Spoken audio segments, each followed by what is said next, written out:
अस्सलामुअलैकुम जनाब, की हाल नो? ठीक हो? वेख रहे हो मुंजियां छुंजियां तमाम फंड लियां माशाअल्लाह। इस बारी मौसम बड़े ठीक रहे नो, पहलो बारिश रही नो, फसलां तकरीबन नुकसान तो ना तकरीबन बच गई नो। कदाइयों भी डट्ठे वाला काम नहीं होया जेड़ा साडे इलाके विच है ना, तो डट्ठियां नहीं, मुंजियां बड़ियां सोहणियां ते झाड़ भी बेहतरीन। अगे ना मुंजियां दी बारी रेट का मसला बनता है। इस बारी माशाअल्लाह एक तो झाड़ बड़ा बेहतरीन होया, दूसरा इस बारी रेट बड़ा बेहतरीन है। पिछली बारी तो आवाम रोंदी रह गई है, बा रेट नहीं, ये नहीं, वो नहीं। कणके की बारी भी थोड़ा जहा धोखा होया गया है। मुंजी का रेट एक तो दवान दसना बाकी पे चलता, दूजा दवान दसना एवरेज की है।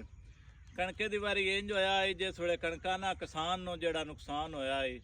जिस वे कणक वडेवियां उस रेट कणके का 5500 आई, बोरी का ना 5500 है। जिस कणक वड्डियां ना तो फिर जिस वे कणक हूँ जोड़ा तकरीबन 4-5 महीने बाद आके कणक का रेट हूँ 10,000 तो उत्ते टप गया।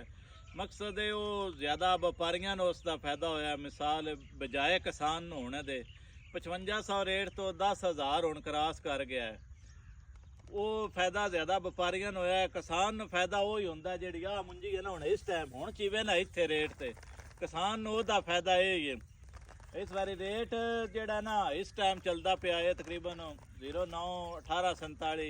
इसका रेट तकरीबन 8,000 800, कोई 850 दे छड़ता है, कोई 900 दे छड़ता है। तकरीबन 9,000 तो कोई 100-150 घट है इस टाइम रेट पे चलता है। तो मुंजी मैक्सीमम वेखी जाए तो हर किले साडे इलाके क्योंकि पट्ठा भी तकरीबन 50,000 ही है। मैक्सीमम साडे इलाके मुंजी तकरीबन 5 बोरियां नॉर्मल निकलती पई है। 5 बोरियां निकले तो तकरीबन 2,25,000 तक ना मुंजी बनती है। 2,25,000, 30, 35, 40, 75 तक 2,75,000 तक तकरीबन ना मुंजी जाती पई है। औसत इसका मिसाल 1 किला दवानो 2, सवा 2 लाख, 2.5 लाख, पौने 3 लाख दे रहा है।